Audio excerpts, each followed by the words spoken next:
Welcome back, everyone. We're going to be having a look at an important subject right now, and it's often the missing link in health.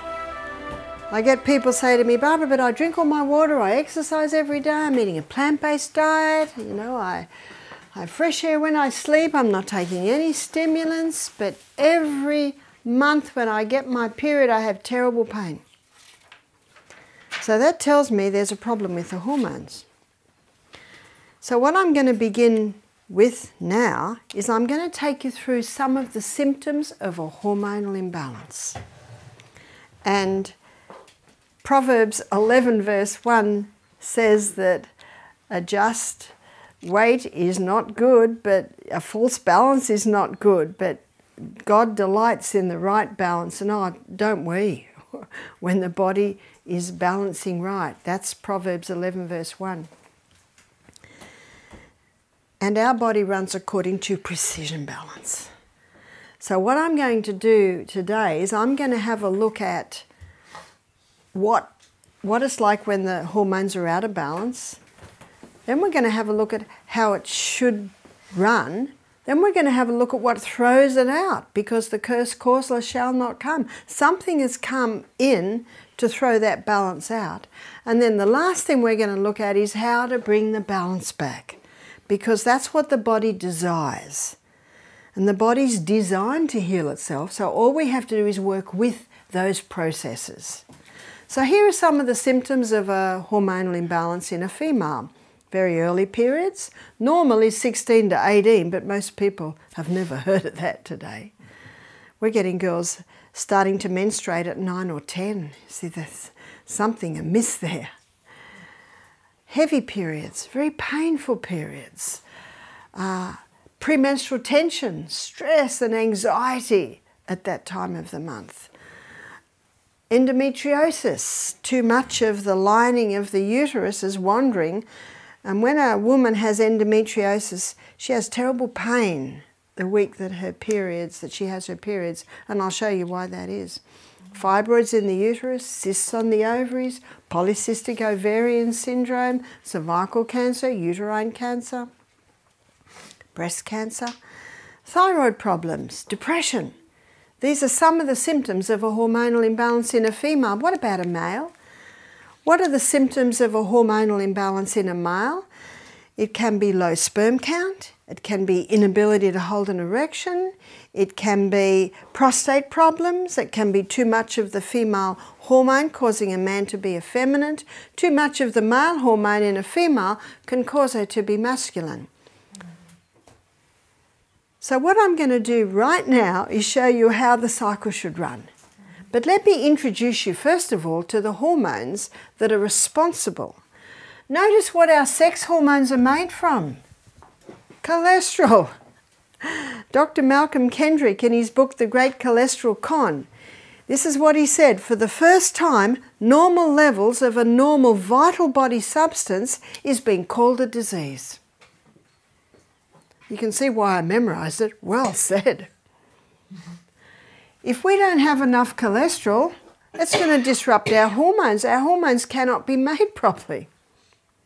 From cholesterol, the body makes pregnenolone. And from pregnenolone, the body makes progesterone. Progesterone is a key hormone. And from progesterone, estrogen's made. From progesterone, testosterone is made. From progesterone, adrenal hormones are made. That explains why I call it a key hormone. Progesterone is the precursor for the other hormones.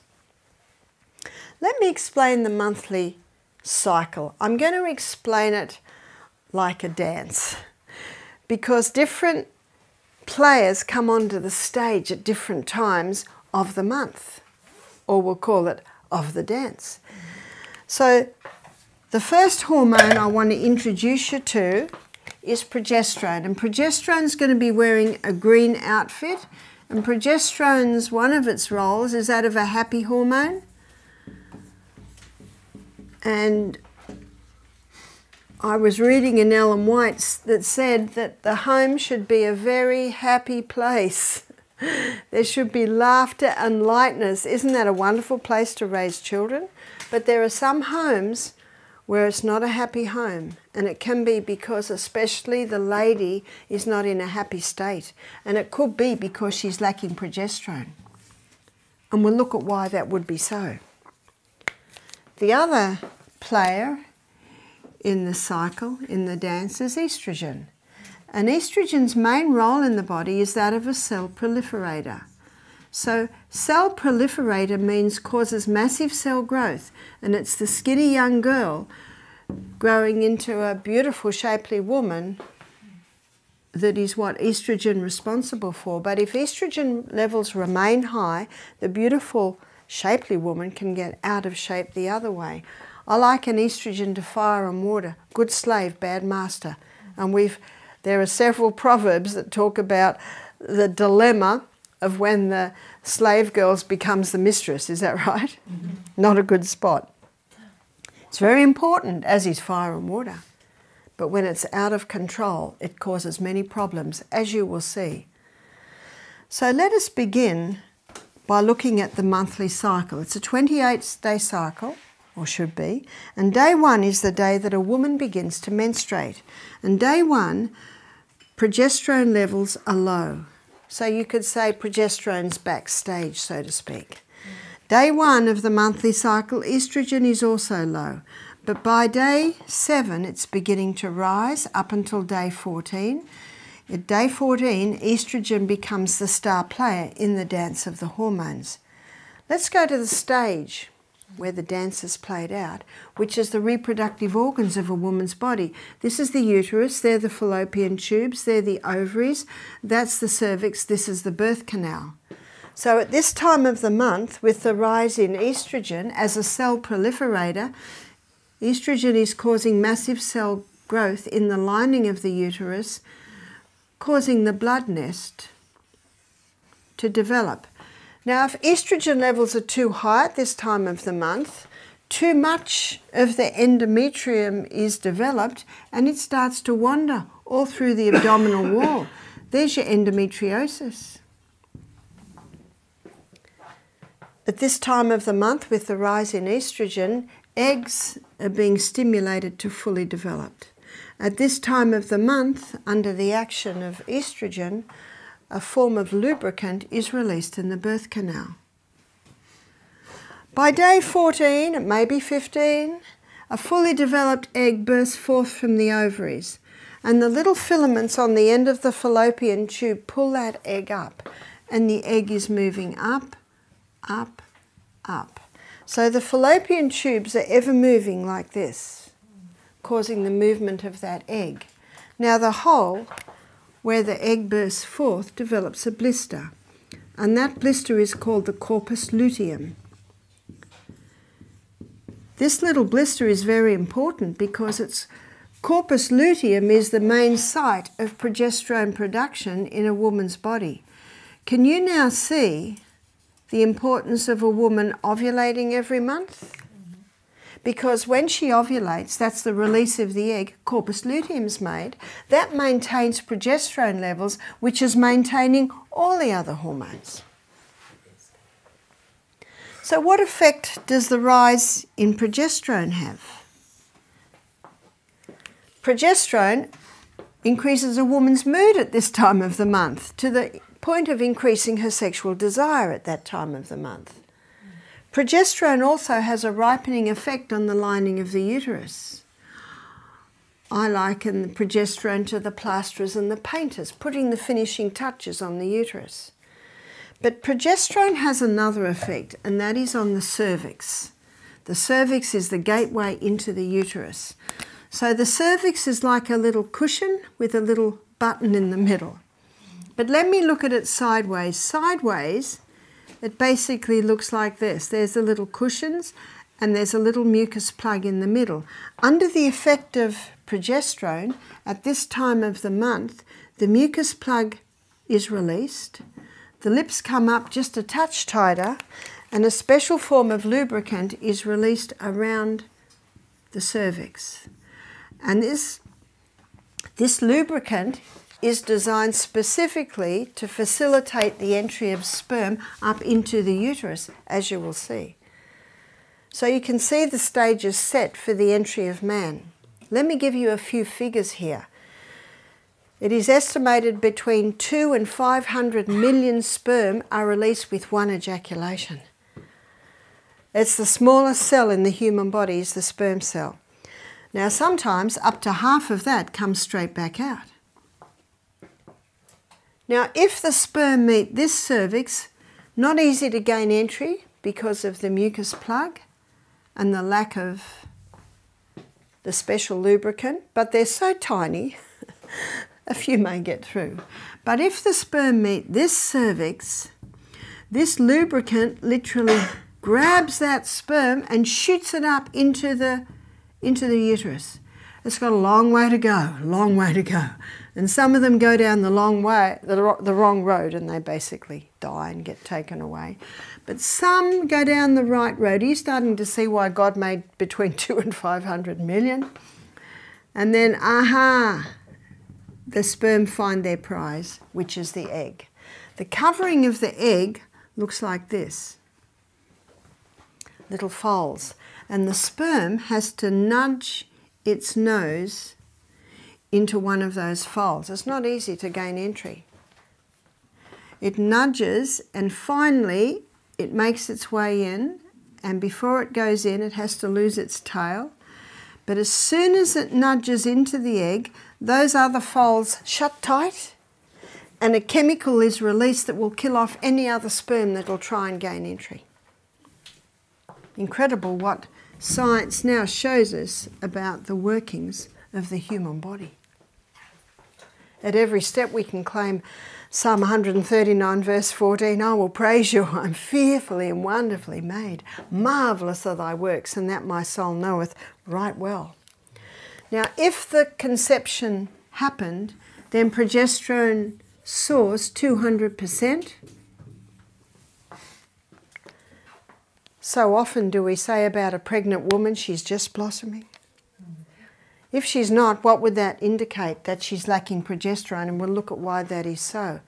Progesterone is one hormone, whereas estrogen are three. You've got E1, which is estrone, and that's got strong cell proliferator action. Estradiol is E2, that's strong cell proliferator action.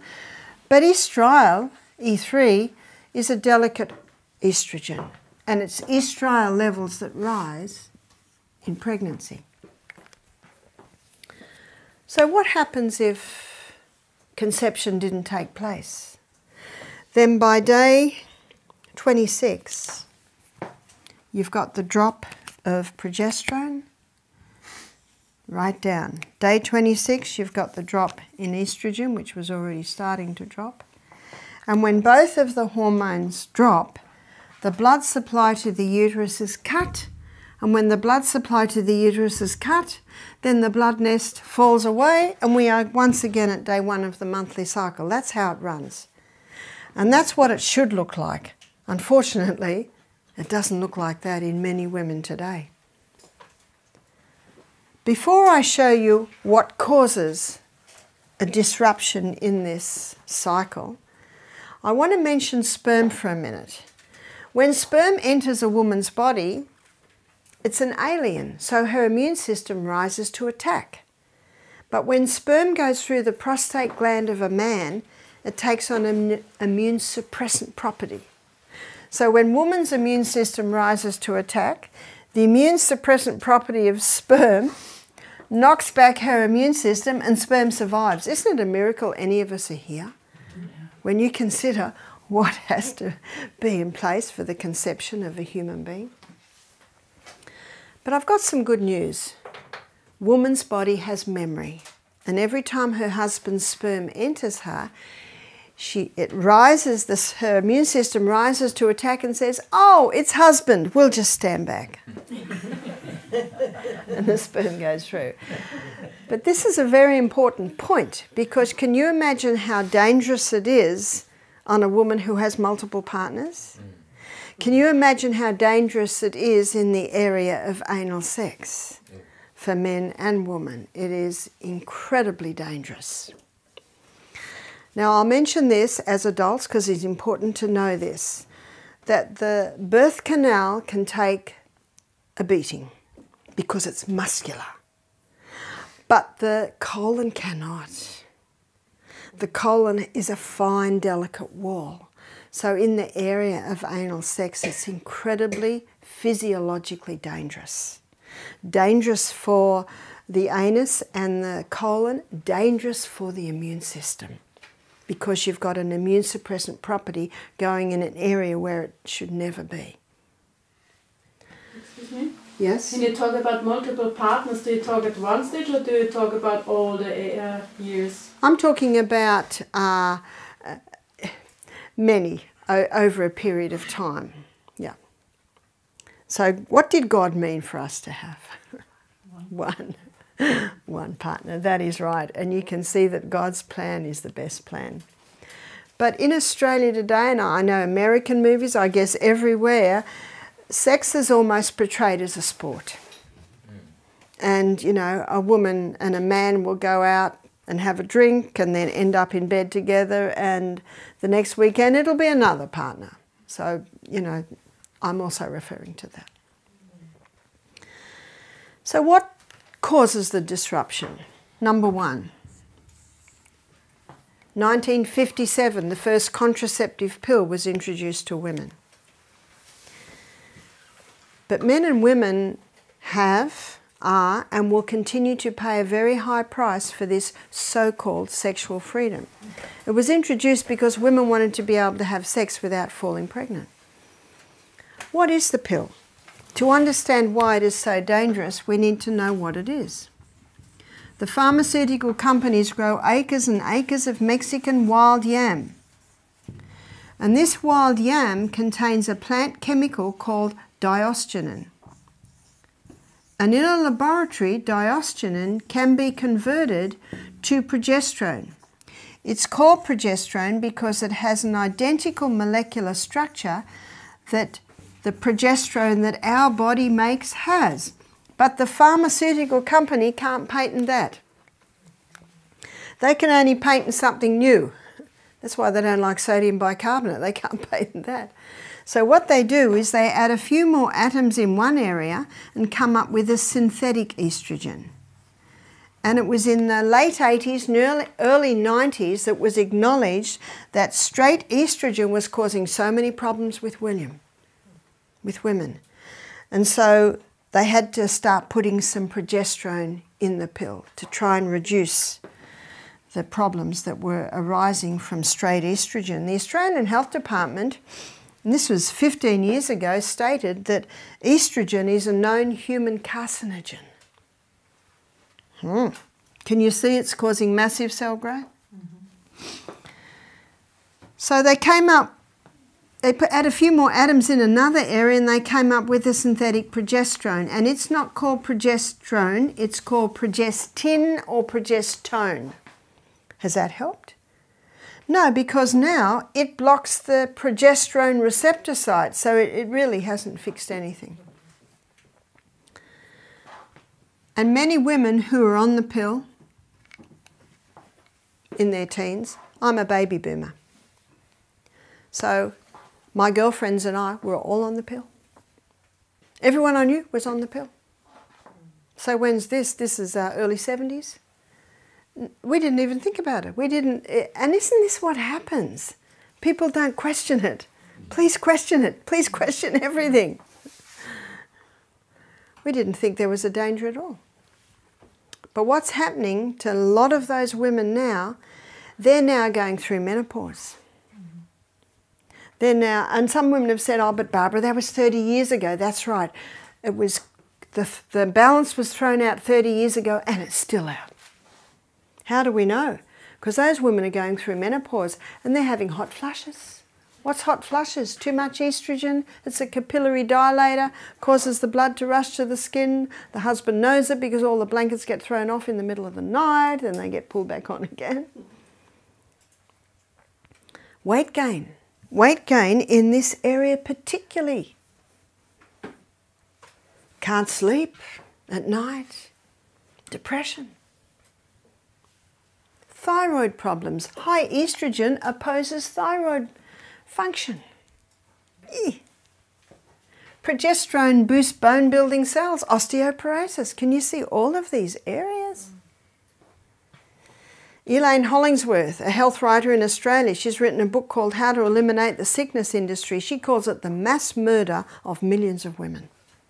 The great deceivers behind this.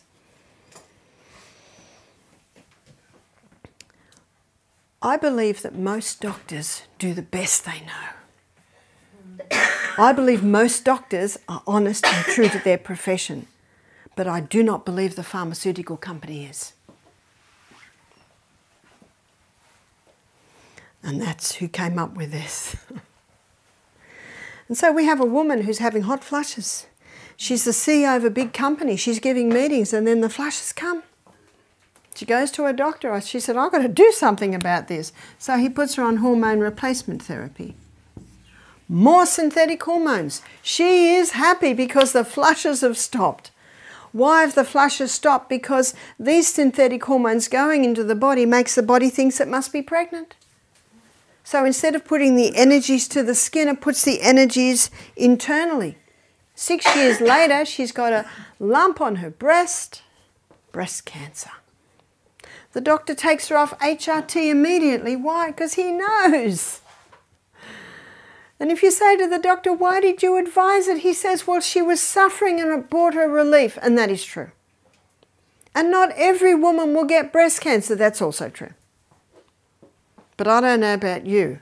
But if I was given the choice of flushes or breast cancer, I'd take the flushes. Yeah.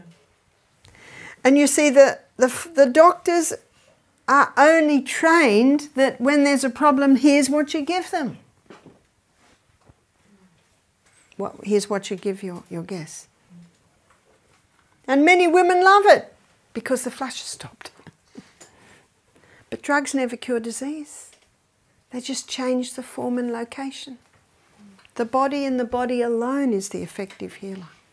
So it makes the most sense to work with the body systems. But I'm very glad to Dr. John Lee. Dr. John Lee in the 80s, he's the first doctor that blew the whistle on this. His book's called What Your Doctor May Not Tell You about menopause. So what's happening on the pill? And I want to show you what's happening on the pill. So remember, number 1 hormone should be progesterone. Here's our green. Number 2, estrogen. Month after month on the pill, no eggs released. That's what the pill does. There's no egg released because the body thinks it's pregnant. So no eggs released. So no corpus luteum's made. So where's progesterone going? Month after month on the pill with the synthetic estrogen, where's estrogen going? We've got now a big problem. It's called estrogen dominance. Where's estrogen? Up here. Good slave, bad master is a master. Where's progesterone, by the way? Down here. And what does this cause? This is the cause of the fibroids in the uterus. This is the cause of the cysts on the ovaries. This is the cause of the polyps in the uterus. This is the cause of the cervical cancer. It's one of the factors. Women having multiple partners and too much sex. It can certainly weaken that cervix. And when they're breaking every law as well. Can you see you've got some factors there?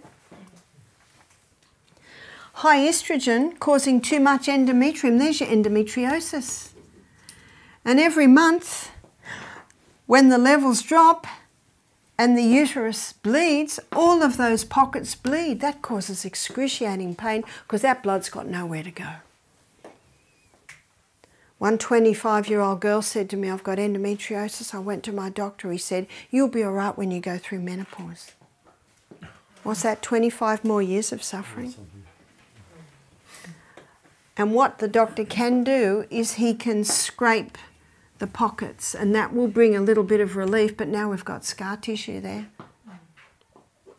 If you don't eliminate the cause, you will never have a cure.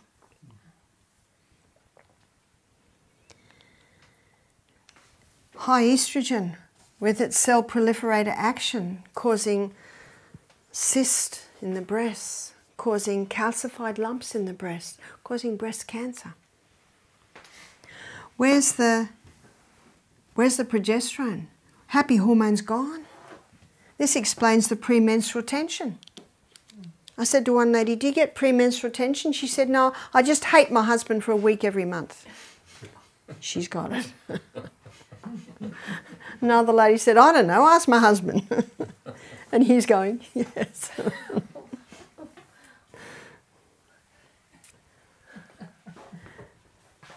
Can you see the problems we've got? A false balance is not good. The whole family knows it. The whole office knows it.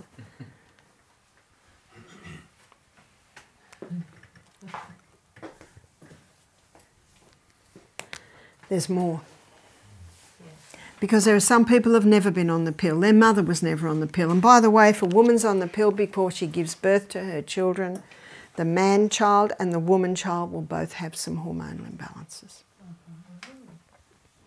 So number 2, what causes a chicken to be fully developed in 5 weeks? Growth stimulants. Now it's against the law to give growth stimulants to chickens now. So they've genetically modified the chickens to produce more estrogen. That's why if someone wants to eat eggs and they want their own chooks, I say, do you know you almost have to go to a 100-year-old man who's got the chooks his father had and his father's had and his father's had.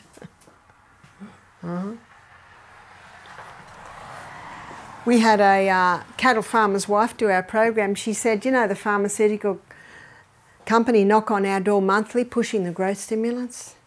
And they say, if you stop it at this time, it's not picked up in the blood test. But where is it? It's all through the tissues. Do you know the Bible says the whole creation groans under the curse of sin? Isn't that true?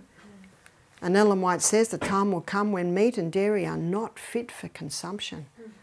And I do hope my illustration of Dr. Atkins didn't make you think that I think that meat and dairy are okay. No. No, they're not safe. For many reasons. And I really appreciate the China study where Colin Campbell showed very clearly what this does. So if it's in the meat, it's in the product. If it's in the chicken, it's in the egg. So what I really should say there, it's in the product. In fact, one of the worst is chicken. And how many people think the white meat's safer than the red meat? No, no, no, no. I've got a book at home by one doctor, and she claims that nearly every cancer can be just about attributed to chicken and what they're doing to chickens today.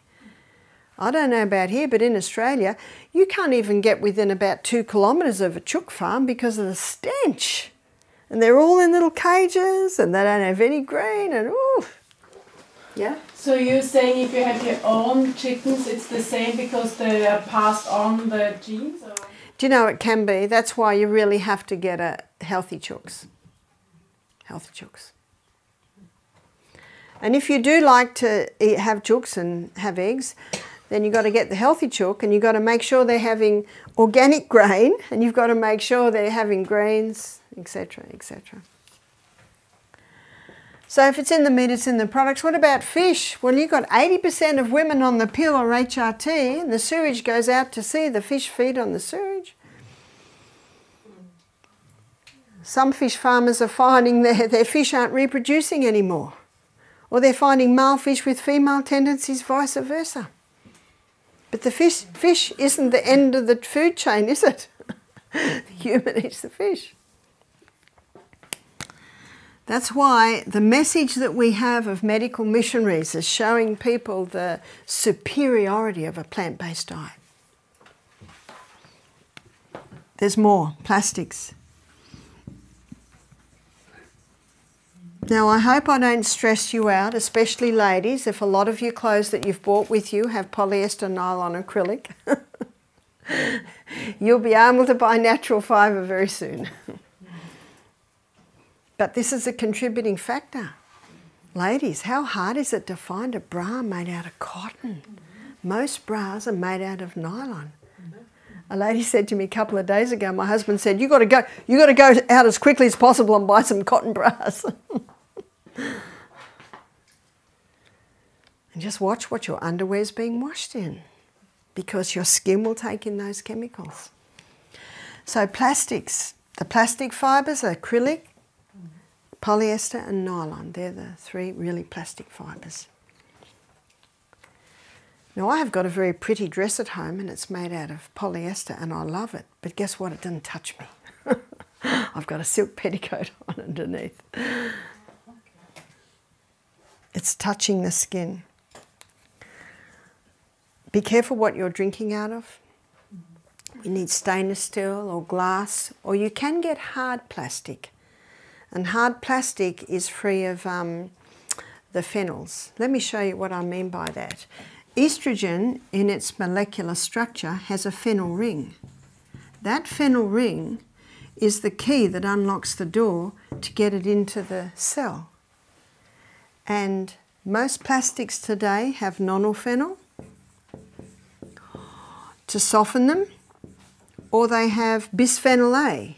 And bisphenol A is found in a lot of plastic bottles and also lining tins. You know how tin, have you seen when you buy something in a tin it's got a plastic lining, bisphenol A? But you can get plastic bottles. You've probably seen mine, the hard plastic. It's BPA free. So you can get the hard plastics which are BPA free. You see, those plastics have the phenyl ring. So when I was a teenager, that was in about the 60s, my brother's 2 years older than me. When he was 18, he got his first car. It was a Zephyr, second-hand, and he just loved his Zephyr. But the dashboard had a big crack in it. Did you notice that dashboards used to crack? Mm-hmm. They don't crack anymore. Oh, my brother had a way out of it. He put turquoise fur and then a cow with its head going up and down. That's very 60s, isn't it? They don't crack anymore. Why? Because of the nonylphenol. That's why if you get a new car, you've got to open those doors and let the sun and the air in for about a week. You've got to air it out. Yeah? Well, we don't talk so much about canned foods, but you'd say it's just as bad as plastic bottles. No, it's not as bad. Now, let me define this. If I'm travelling and I'm thirsty, I'll buy a plastic bottle of water and I'll drink it, and then I'll discard it. But remember, it's not the odd day you do it and the odd day you don't. It's what you do every day that has an effect on your body. Now, in the little book Steps to Christ, Ellen White says that's the determining factor in character, character building, absolutely. But I take it into every day. But if you keep that plastic bottle and keep filling it, it'll discard, you know, the phenols will discard more and more. So it's not the odd day you use a tin. Now, I don't use tins at home, very, very rarely. And tinned legumes I don't use, but we have them at our health centre just in case the dish burns. We're going to produce a meal in 20 minutes because someone forgot to turn the flame down. Well, we've got some tinned legumes that we rinse very well and use them. So you see what I mean? It's not the odd day you do it or the odd day you don't. It's actually, she says, it's your habitual daily tendency. It's what you do every day that determines. If I'm eating out and my meal needs salt, I'll put sodium chloride on it. But that's rare. That's very rare. So remember, it's your habitual daily tendency that really determines your health. So these plastics have the nonylphenols in them. Herbicides and insecticides. Now the worst is the glyphosate, also Roundup, glyphosate. In some countries it has been banned. It is so dangerous. If you eat potatoes that are not organic, they use glyphosate to kill the tops of the potatoes. So every potato that's not organic will have traces of glyphosate in it. I know Sri Lanka has banned has banned glyphosate because so many of their rice farmers were getting, it's more the endocrine cancers, so the liver cancers, and even their children were getting sick. In fact, we've always thought that the Roundup was safe. There's even been meetings where they drink it and say, see? Well, I wonder what they'd be like now. Because glyphosate works on the hormones in the plant, so it's going to work on your hormones. Also, chemicals, get the chemicals out of your homes. One of the first things people do is go home and go into their laundry cupboard, under their kitchen sink. Have a really good look at what's in there. Now, you might have heard of xenoestrogens. Xenoestrogens meaning estrogen mimickers.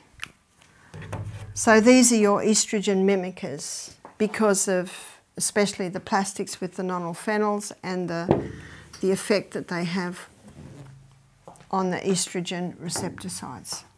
So let me show you these estrogen receptor sites. Here's 3 cells.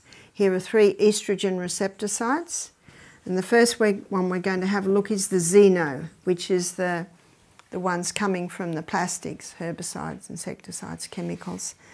They are 20,000 times stronger than human. So how big are they? They're big. How big's human? It just sits in the cell beautifully like that. But the human estrogen is 20,000 times stronger than the plant. So how big's the plant? It just slips into the very lining, just a tiny little thing. And that's the natural estrogen that you find in a lot of greens, that you'll find in soy, that you'll find in red clover. And you've probably heard, don't eat soy because it's got estrogen in it. Well, it has, but they're very minor. But let's have a look at the soybean grown in America today. It's called Roundup Ready. Why is it called that? Because it's been genetically modified to resist Roundup. And one farmer told me five times before market, the whole field is sprayed. So problem number 1, it's genetically modified. Problem number 2, it's full of Roundup. That is the soybean that will increase breast cancer, prostate cancer. A friend of mine did a thesis on soybean for her nutrition course, and people ask her, tell us about soybean. And she said, I've got a 1-sentence answer. God made it good, man mucked it up. So don't be afraid of eating soy, just make sure it's organic. Now these xenoestrogens have the strong cell proliferator action, as I just showed you, that you'll find in the estrone and the estradiol. So how can we turn this around? God is so good to give us a body with an inbuilt ability to heal itself that when you give it the right conditions, it responds. Number 1, you've got to turn the tap off. Eliminate. Eliminate the pill. Eliminate HRT. Eliminate the meat and its products. Eliminate the plastics, chemicals. So how are we going to manage our births? Sex is 2-part, contraception should be 2-part. The woman has a role and the male has a role. What's the woman's role? The woman's role is to know when she's ovulating, and her body will give her 3 signs. One sign is she takes her temperature every morning and she charts it, and she will find her temperature will do this. It'll drop and go up onto a higher plane, and that's her sign that she's begun to ovulate. And that will usually happen around day 14. My daughter Jessica, she's 40, she said, Mum, look at the app on my phone, it tells me when I'm safe or not safe. You can even get an app on your phone now, and she punches in her temperature every morning. That's one sign. What's another sign? Another sign is the vaginal mucus. So when estrogen's high, the vaginal mucus is not as much and it is white. But when progesterone's high, the vaginal mucus is much more profuse, it's clear and it's stringy. So that's another sign, and the lady can just chart it every day. And her third sign is she tests her cervix. So it's as simple as testing the cervix every day. Now at first she's got nothing to compare it to, but as the days and the weeks and the months go by, she starts to see definite changes at this time of the month. So when those three signs come together, it allows the lady to define exactly when she's ovulating, and it usually happens in this week here. So what the lady does, she says to her husband, I'm safe, I'm not safe, I'm safe. So now, what's the husband's role? The husband's role is at this time of the month, he either wears a condom or he masters the art of withdrawal. And I read an article about the Italian men who prided themselves in mastering the art of withdrawal to prevent their women getting pregnant. And I thought, how nice! Because I know in Australia the woman has to have a tubes tied, or she has to have a marina put in, or she has to go on the pill. You know, that's what and here is the man takes charge. What about a vasectomy? I would not advise a vasectomy. So when Michael and I married, I was almost 44, he was 40, and he said to me, do you want any more children? I said, I think we've got enough. I had 6, he had 2. He said, I agree. He said, should I have a vasectomy? I said, there's no need. There's no need. I said, we can do this. And we certainly did, because I was fertile for another 15 years before I stopped menstruating. And yes, we didn't fall pregnant. I didn't fall pregnant again. So this allows a couple to choose when they're going to have babies. My daughter Jess, they chose when they were going to have their 3 girls. It was very convenient. In fact, they were married for 2 years before little Amethyst appeared. Amethyst is now 15, and the joy, or she's 16, and her joy is to come to Misty Mountain every Christmas holidays and work in the health centre. How nice. So she heard the story of when she was listening to the lecture of her mum and dad. And you know, Amethyst did not develop early. How nice. We can actually change the genes around, because her mum and dad both grew up like this, with this diet, and so they gave a better hormone gene pool to their 3 girls. How nice. So eliminate the pill, eliminate HRT. What you'll hear today will allow a woman to stop the HRT. Eliminate meat and its products. I think that with some of our guests, they're not interested in that. And that's what it's very important to be as medical missionaries. We need to be open to all walks of life. So I say to people that say, no, I'm not going to stop my meat and dairy. I say, well, it must be organic. And one lady said, well, I'm not going to eat much if it's going to be organic. And I say, well, you're going to learn some delicious meals while you're at our place. So that's what we say. And most people are looking seriously at how they can eliminate all that. So number 2, your liver is a powerful organ and has the ability to eliminate excess estrogen. And it'll do it down one of 2 pathways. The liver will eliminate the estrogen down the hydroxy 2 pathway. So that's the hydroxy 2 pathway. If it sends the estrogen down the hydroxy 2 pathway, it's out of the body.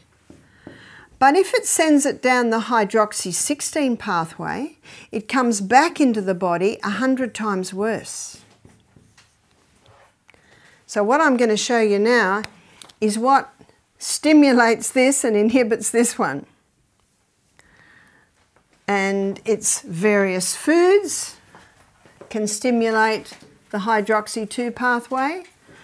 And one is the cabbage family. Oh, it was so lovely to talk to my husband and hear that they're just starting to eat the cabbages that I planted before I left. The cabbage family contains indoles, and I did see in the hothouse here that there, has everyone seen through the gardens here? It's very impressive. These cabbages contain indoles, and those indoles stimulate highway 2 and inhibit highway 16. And a lady showed me a supplement she had. She said a naturopath put me on this supplement to help balance my hormones, and I had a look at it, and it had indoles in it. $100 a month it was costing her. And she was so happy to hear that all she has to do is include something from the cabbage family nearly every day. So that's cabbages. That can also include sauerkraut. And sauerkraut's a great food to help maintain your good flora in your gut. And we'll look at that in a little bit more detail when we go on our journey through the gut. Brussels sprouts, broccoli, cauliflower, bok choy, they're all part of the cabbage family. So they all contain the indoles, which stimulate hydroxy 2 and inhibit hydroxy 16. Vitamin B. And the highest source of our B vitamins is found in our raw nuts and seeds. So it's nice to have a little handful of that every meal. Vitamin B6, B9 and B12 particularly. When we go on our journey through the gut, I'm going to give you the vitamin B12 story, which is very misunderstood. Vitamin B12 is a bacteria. So when you eat an apple off a tree or a strawberry straight off the plant, you're getting B12. I wash them if they've got dirt on them. But if they haven't got dirt on them, I don't wash them. Licorice. Now this is the herb licorice. If someone's got high blood pressure, no licorice, because licorice can pop that blood pressure up a bit. Yes? So the seeds and nuts, are they superior if they're soaked? Is it better if they're soaked? Many people say that. Soaked in water? Ah, yes. I don't know if you've ever soaked the nuts and dehydrated them, but they certainly lose that lovely strong flavour. As long as you chew your nuts very well, they're fine. Flaxseed. Ground flaxseed is a great additive to breakfast, but make sure they're ground and eaten within an hour of grinding, because as you'll see when we look at fats, they deteriorate very quickly when they're exposed to the light, heat and oxygen. Doesn't have to have it in the freezer or the fridge. If you grind them, you can keep them in the freezer. But too much, if you eat too much, it's not too good because it contains cyanide, I believe. Interesting. Does it contain cyanide? Your apple seeds contain cyanide, your apricot kernels contain cyanide, and the bitter almonds contain cyanide, and flaxseed a little bit. And when that goes into your body, the enzymes from the pancreas release rhodonase. And when rhodonase gets into a cancer cell, it kills the cancer cell. So you can't have too much.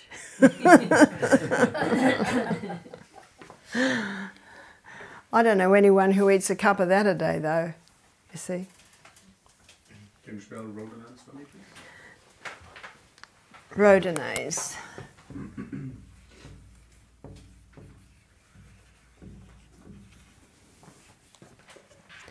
See, what rhodonase does in the cell, it disarms the cyanide, but cancer cells don't have rhodonase. So that's how it can kill the cancer cell. But a couple of things there, you've got to be eating them, and you've got to have some pancreatic juices left over from digestion, and if a person's eating a highly processed meat diet, there's hardly any pancreas left over from digestion. Yeah? So are all of these, cabbage, vitamin D, vitamin B, licorice and so on, are they stimulating the liver elimination of estrogen? That's right. Yeah. That's right. Good. So the first point is stop what's disrupting the hormones. The second point is let's get rid of the excess estrogen. And the third one is a cream called the Anna's Wild Yam Cream. And the Anna's Wild Yam Cream is an Australian cream, and this cream contains diosgenin. The number one ingredient is the Mexican wild yam. The number two ingredient is Vitex or chaste tree. When this cream is applied to the skin, the fat cells take up the diosgenin and it stimulates this pathway that the body uses to make progesterone. And when you boost progesterone, you automatically bring estrogen under control. If the estrogen's too high, it'll bring it down. If it's too low, it'll bring it up. Same with testosterone and your adrenal hormones. You can order it online, or if you get together and order a box, you'll get a cost.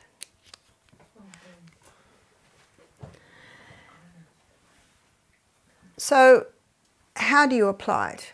One finger dip, just past the nail bed. I did say a lady the first knuckle, but she thought that was the first knuckle and she went through the whole jar in a month. One jar should last about 3 months. So it's one finger dip, and it's applied to the inside of arms one time, chest another time, abdomen another time, inside of thighs another time. You alternate your sites of application. It's applied morning and night for 3 weeks a month.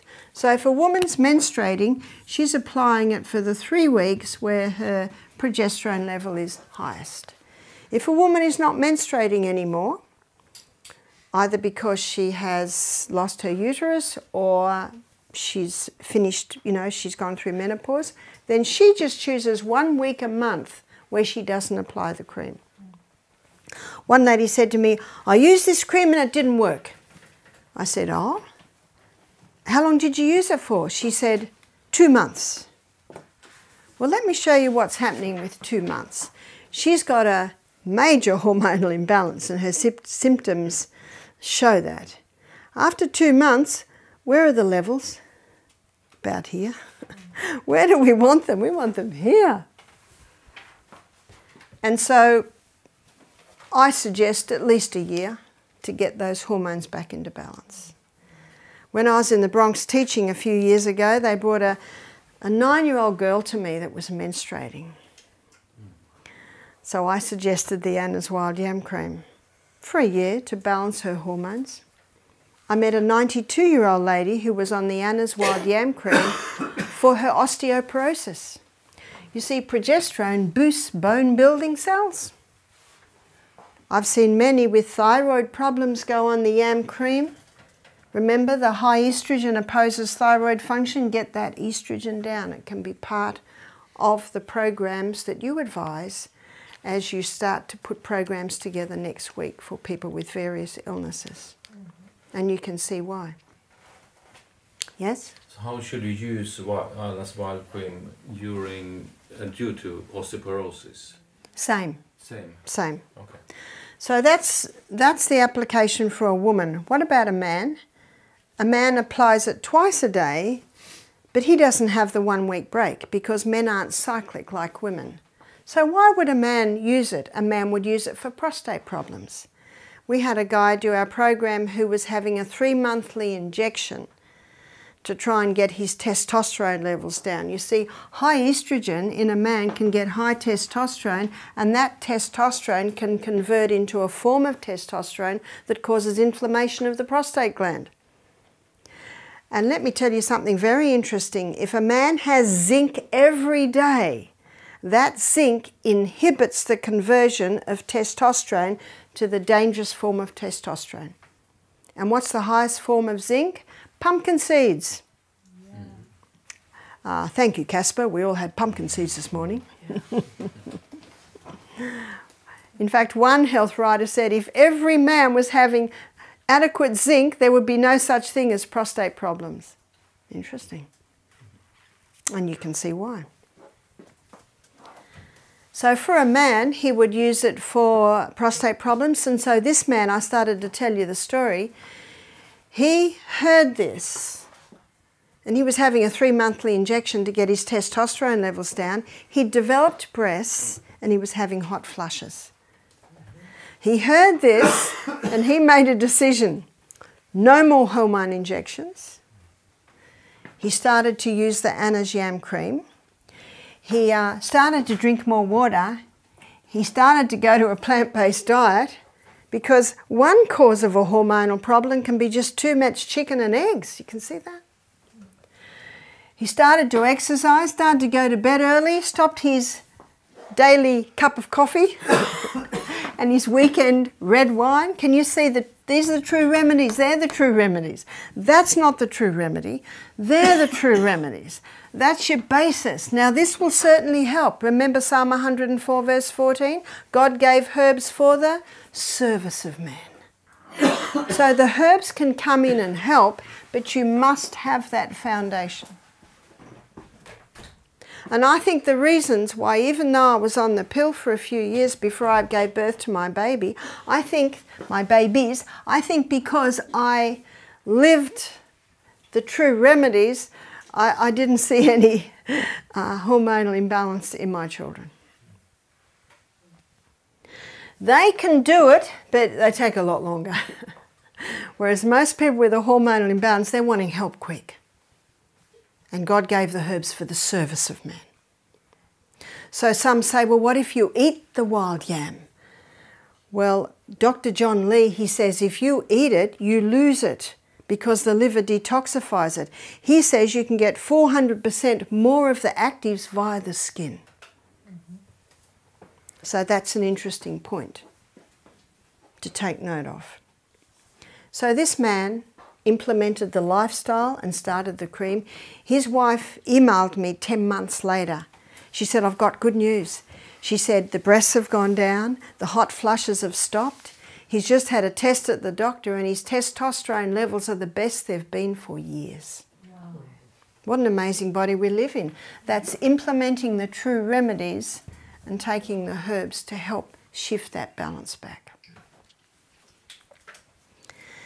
And so the fourth point must always be the true remedies, or the 8 laws of health. Disease is an effort of nature to free the system from conditions that arise because of a violation of those laws of health. That's why what you basically teach is this. And you teach it in detail so that that information, you win your health guests with that information. One man said, Barbara, everyone tells me to drink water. But he said, you told me why. And now he's drinking water. And why is the man that the trip I was at, he's starting to eat veggies. He said, everyone's told me to eat veggies, but you've told me why. Do you know God made our brain that way? Isn't that true? He made our brain that way. And we're to question. 1 Thessalonians 5:21, prove all things and hold fast to that which is good. We're supposed to be the head, not the tail. The only hope of better things is the education of people in right principles. So I go to churches and teach this, and some of the church members come. Many don't because they think they know it all. Some of the church members come, and I am teaching the students, but I can see who else I'm teaching is the church members. And one church I went to, we gave meetings all week. The people were excited, because this is exciting. I never, ever tire of presenting these things because they're exciting. And they filled the church every night, 80 people every night. And then we said to them, and I'd tell them all week, on Saturday morning, I'm going to show you how to rewire your brain. I'm going to show you how your brain can get smarter and wiser with age, so everyone's interested. And then we say, it will be in our church service time, so there'll be a few hymns. Australia's such an ungodly nation. So this is why we say this. And they're not listening to, you know what they hear? I want to rewire my brain. And so they come in, and you know what the speaker says? He says, come in early. So they come early, and they've got the seats, and then all the members that haven't been to the meetings all week, they come in and their church is full. So we have to put them in the hall. And they've never seen so many people in church before. Isn't that interesting? Why have they come in? Because you've appealed to their intellect. And at the end of the presentation on the mind, a lot of the members are looking at each other and saying, oh, this was interesting. And the meetings are finished. So you go back next year, you'll double your numbers because a lot of people just tasted of that information. And whose information is this? It's God's. It's God's information. So when the health retreat in Alabama and another health retreat in Denver, they're running our Misty Mountain program now. And you know why? It works. And one of the guests said, did you sell it to them? And I said, no, I just gave it to them. It's not mine to sell. Freely you have received. So freely you give. So there's your foundation. So what we find is this helps a lot of ladies to lose weight. Because a lot of ladies who are having struggle losing weight, they will never be able to lose it while their estrogen is high. Can you see that? And it helps them sleep better at night. So there's a whole lot of areas that it's helping. We've seen ladies come off their antidepressants, and also some men, by taking the yam cream, boosting happy hormone, and they're able to ease off their antidepressants. That's one medication that has to be done very slowly. It has to be done very slowly. So can you see there's so many areas, yeah? Can you be on the wild yam cream for too long? Not that I know of. Can you have too much happy hormone? There's no toxic dose of progesterone, but there's definitely a toxic dose of estrogen. The only time I've seen on a long time, a lady contacted me and said, I've been on the wild yam cream for 7 years. Is that a problem? And I said, not that I know of. Should I just feel so good on it? But we find most people 1 year, sometimes 18 months, is usually enough. Yes? You mentioned a few diseases that can be explained with this. So we have the whys here. Can you mention a few more diseases that can have this as the cause? So remember I started with lots of symptoms, premenstrual tension, fibroids in the uterus. Now with fibroids in the uterus and cysts on the ovaries and polycystic ovarian syndrome and endometriosis, absolutely square one is getting that estrogen down, because it's estrogen, and it's important that you explain this to the people. It's feeding the fibroid, it's feeding the cysts, it's feeding the endometriosis, because what is it? It's a cell proliferator. And at the same time, apply castor oil compresses to the abdomen. This afternoon we're going to do poultices where I'll explain that. Yes? If someone is not taking the pill, vegetarian, can plastics cause this? Absolutely. Yep. So with some people it's a bit of all of those. And I've met some plant-based people, never eaten meat, they've never been on the pill, and they have a major hormonal imbalance. So then you go to the plastics. Then you go to those plastic fibres. They certainly can do it. Now there's one more, and I don't usually mention this, but I'm going to mention it now because you are students. Zearalenone. Zearalenone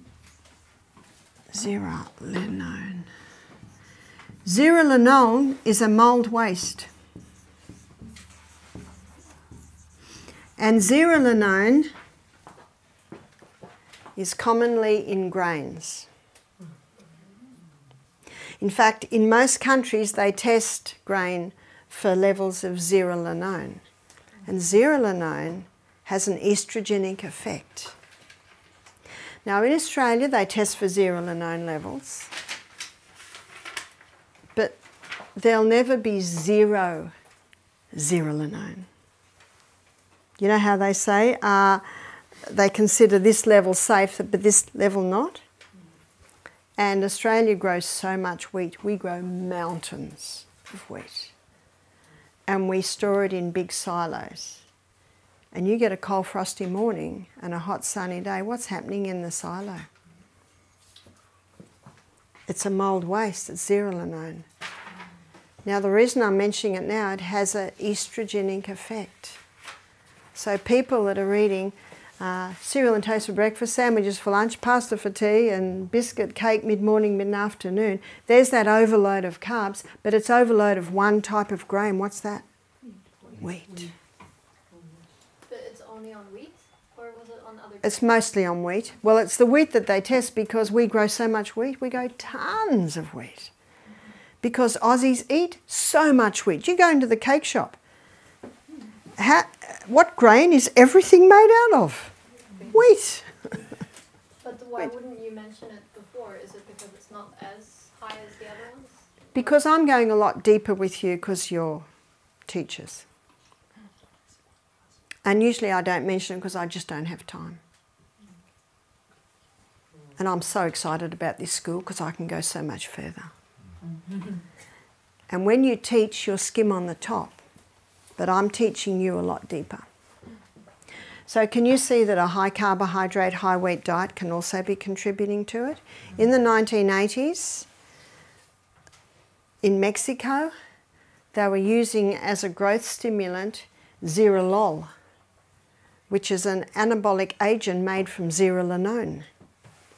And what they found was the women were eating the meat in pregnancy, the meat that had been given zearalenone as a growth stimulant, and the women were eating it in pregnancy, and their children, little boys' testicles weren't developing properly, their penis wasn't developing properly.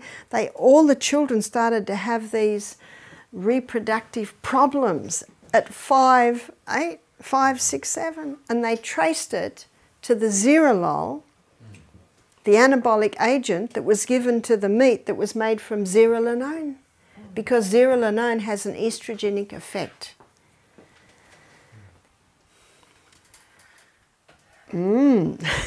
So this is another reason why get that wheat down, yeah? And that the other food with estrogenic effect? No.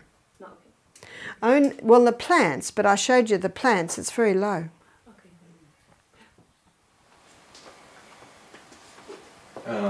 The problem with the reproductive organs of the little boys is due to an imbalance of hormones. That's right. Could it be cured in this stage of age? Do you know, it may be. It may be that I do not know. I've got a book called Mycotoxins. Remember, myco means mould. And this book on mycotoxins, it's mycotoxins and the effect on animal and human health. And I got the story in there from there about the Rice Act that I mentioned yesterday, and I got the story in there that I just told you.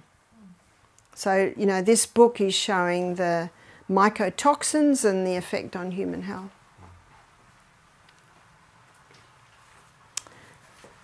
Yeah? And for those who can't take this, whether they are ground flax seeds, but instead boil them a bit. Is it wrong? I am one of those. Sorry, can you repeat the question? The flax seed. The flaxseed. Yeah, you said it's best when we grind them. That's right. But there are some people like me who have issues in digesting some types of food, like that becomes hard. So I normally put it in hot water to just soften. So you can't even eat it if you grind it? Because if you grind it, it's like a fine powder. It has to be total, it has to be into powder form. Yeah, yeah. So fine powder is not hard. So if you eat the whole linseed, the next day you look in the toilet and you'll see the whole linseed. Exactly. It has to be ground. And you can't access the... It has to be powder. Powder. Yeah. So, That's the grind. because there's grinding like, and grinding into... So if a girl gets her periods at a very young age, yes, the yam cream. If she has premenstrual tension, yes, the yam cream. If she has fibroids or any growths, yes, the yam cream. In fact, if a woman has ever been on the pill, she should go on the yam cream, because she may not see many symptoms, but sometimes a woman doesn't see symptoms till she goes through menopause. So, you know, what are the symptoms? How long's a piece of string? You know, it can be varied in every single person. And I have known women to go on it who are developing hair on their chin, different hair on different parts of their body. They say to me, will that stop that hair growth? I say no. Pluck them out.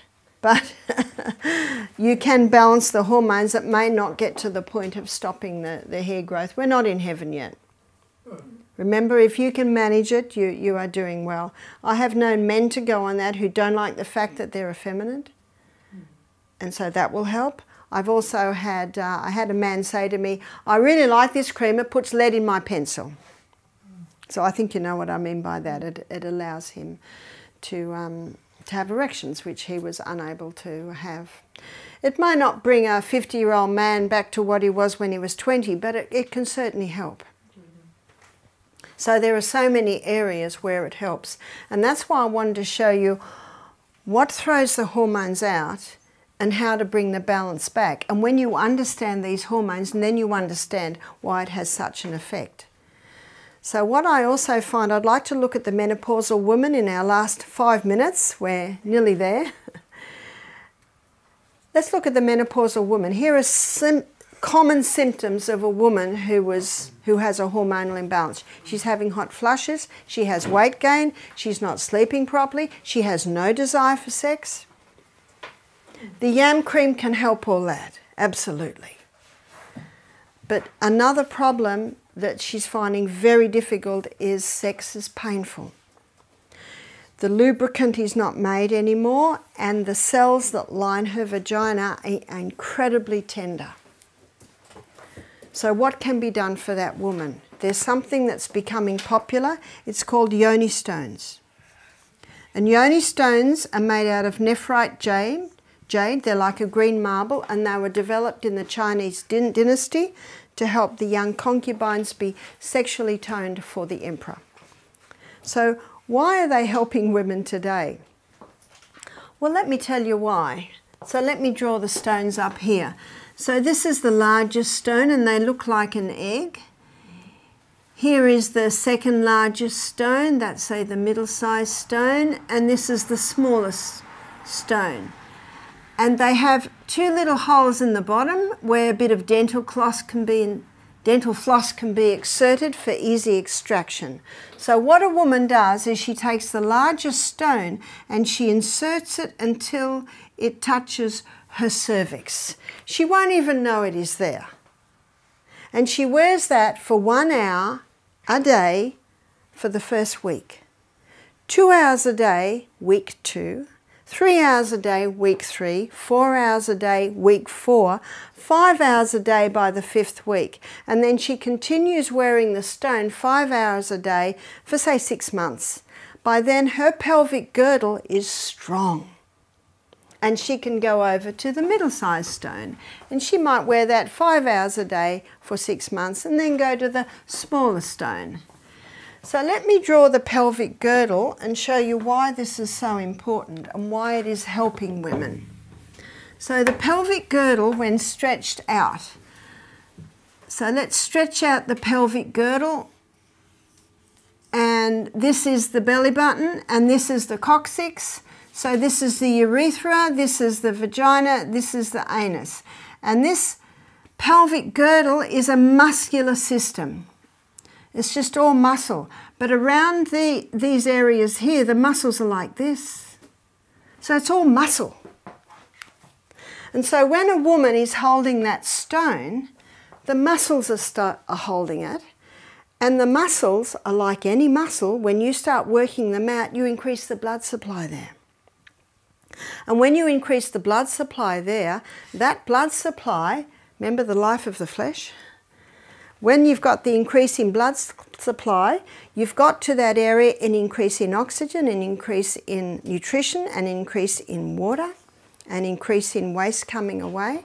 And that blood supply feeds the glands that supply the lubricant, feed the cells that line the vagina, and after 3 months, women are saying to me, "Thank you so much, Barbara. Sex is no longer painful. The cells that line my vagina are no longer ultra-sensitive, and the lubricant's returned." Can you see why they're becoming popular? Now, one lady who was 70 heard about this, and she bought the yoni stones, and she said to me, "I put the largest stone in and it fell straight out." Now, what does that tell you? She has no muscle tone at all. She said, "What will I do?" I said, "Rebound. Get on the rebounder, 3 minutes, 3 times a day, and that will strengthen somewhat the pelvic girdle to the point that it will be strong enough to be able to take the stone."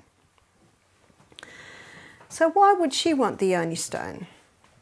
She's in her late 70s and sex is not a big part of their relationship anymore. She was incontinent.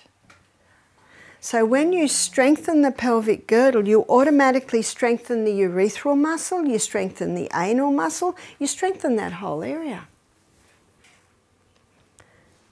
Muscle knows no age. And I've had ladies come to me and say, "I had a prolapse." What's a prolapse? That's when the uterus drops right down to the opening of the vagina. You can imagine how uncomfortable that is. And these ladies, both of them had surgery where the doctor said he could sew it up, but he had to put mesh in there. Now the mesh didn't work. So now they've got a prolapse with mesh until they wait until there's a vacancy in the hospital to have the whole uterus taken out. And then they heard this lecture, they said, "If only we'd known."